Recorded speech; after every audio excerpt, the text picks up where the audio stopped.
Jesse, the time has come. So, I am ready to ship you your self therapy journal and doctor journal. I essentially what I've done is tried to compile and then simplify all of the things that have gotten me this far in the last 6 years and sort of curate the most important aspects of the things that I use every day. So this is here.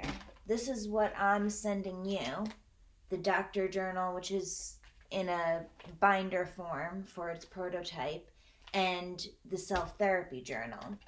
Now, this is my doctor appointment journal, and then the self therapy journal is me structuring my days so that I get all of my basic needs taken care of, and so that I can find purpose and meaning and enjoy life and focus on the things that matter, whether that's by repeating them in patterns or by creating the space to have the magic of the universe flow into whatever is going on. So this is what I use to keep track of how I'm eating and how all of the housekeeping and activities of daily living are getting done. And then this is my self-therapy journal. So that's a one-to-one comparison. But within that, I have a calendar along with calendars of a lot of things. A circle guide journal, which is tracking the full and the new moon. One for vocal reclamation, singing. One for earth tending, my new place. And then a clipboard of all the projects that go into those things. So, it will be really interesting to see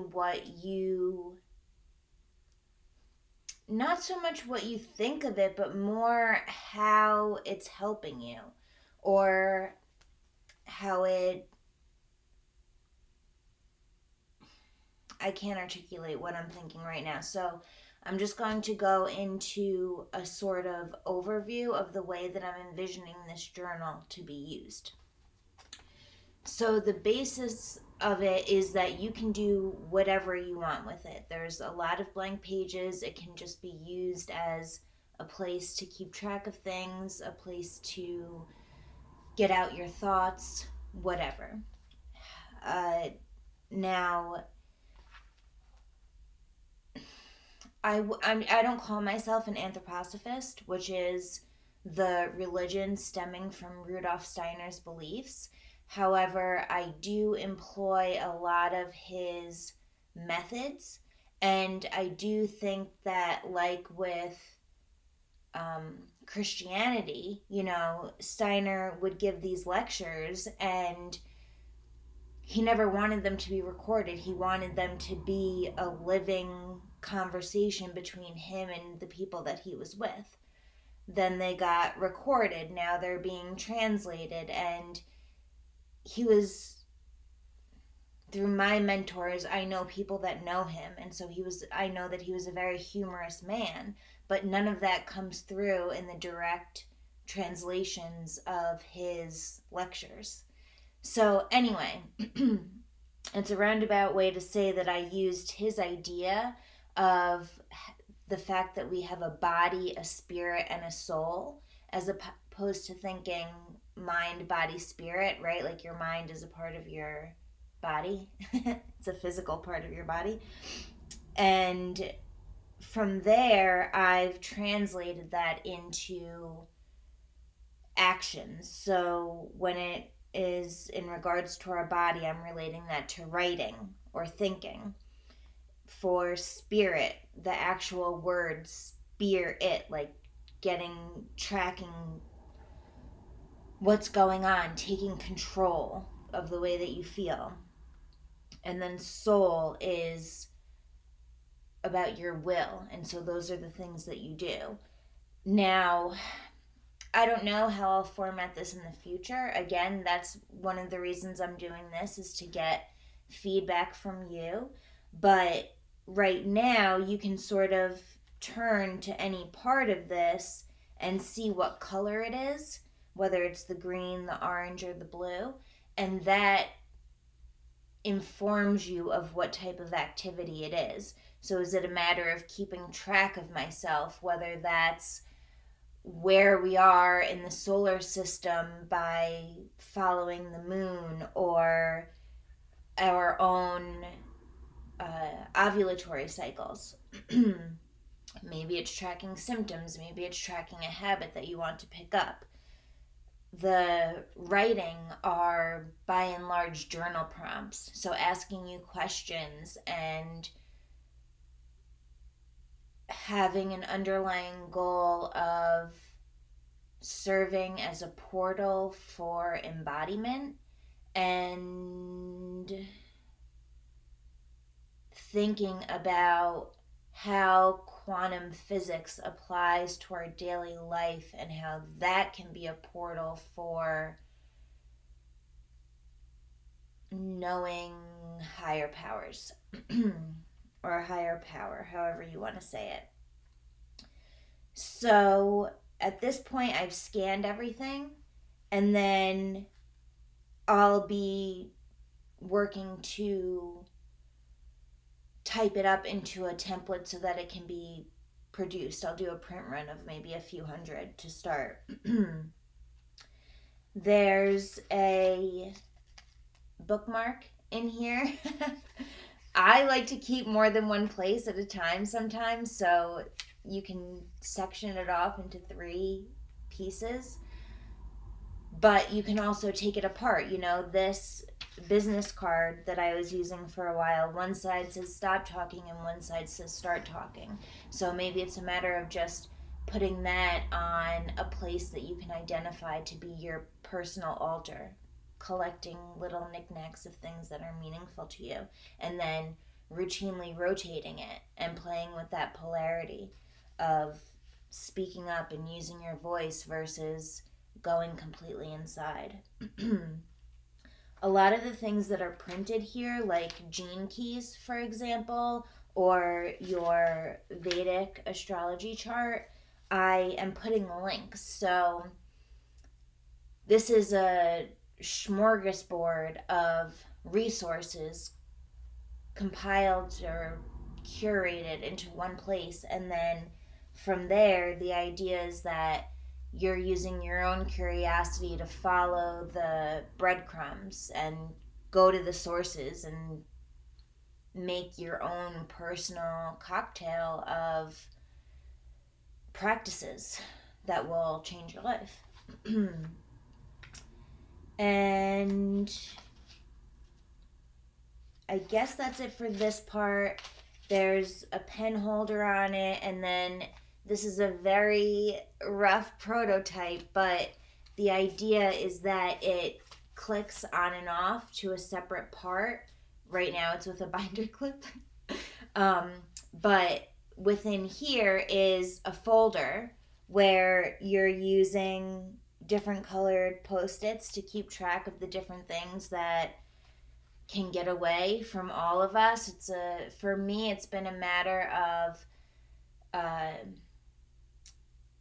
it's been a way for me to enhance my physical therapy, and that is taking the things that we know we have to do on a weekly or daily or monthly basis and formulating them into a bit of a robotic rhythm so that I don't have to remember to get someone to help me with this or to do this myself.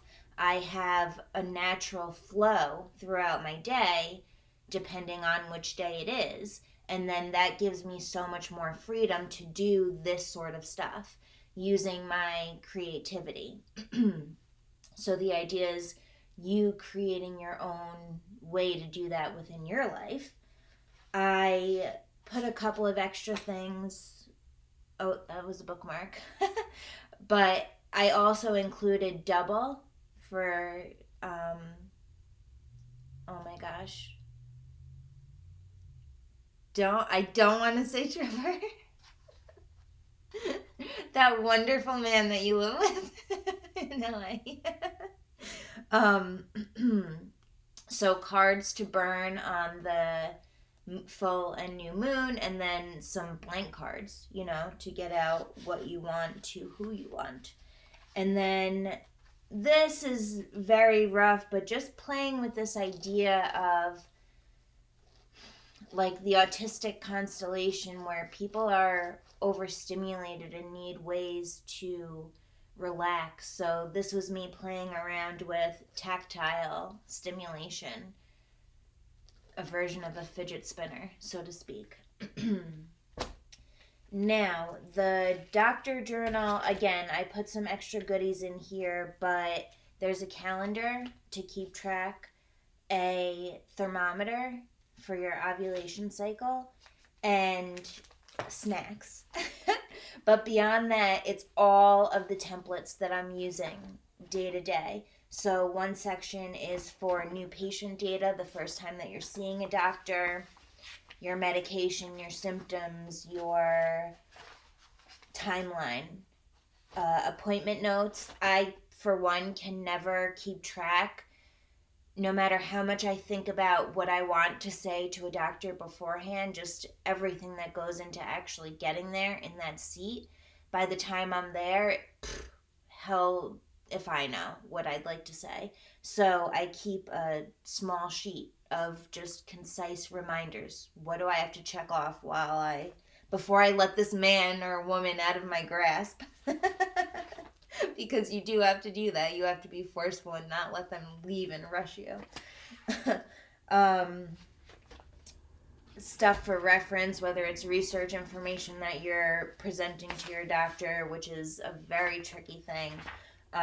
Medical release forms, testing and treatment that you have to try, contact information, scans, because as technologically advanced as we are, doctors can never seem to communicate, even when you provide all of the information for them to communicate. So taking the physical scans from one place to another can be required.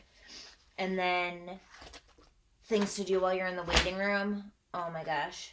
Avoid waiting rooms and ERs at all costs, but if you're in the place where you're needing to work within the system that you live in, whatever country that may be,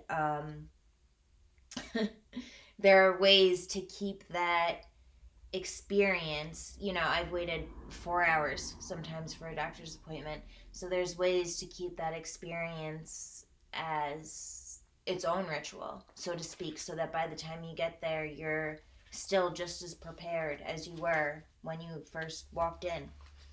And then more ideas on ways to keep track of what you're going through so that you can properly communicate that to the doctors. I found that it's a delicate balance between the information that you want to convey compared to how that information will sound to novel, medically trained ears. And then you have to weigh that against what the goal is, right? Because there are gatekeepers of prescriptions, physical therapy, things of this nature. So it's a delicate balance. And yeah, that's the gist of it. I'll probably be sending it by this coming week. And I would love to know what you liked, what you didn't like, what was confusing, and Stay tuned. There'll be many more versions to come.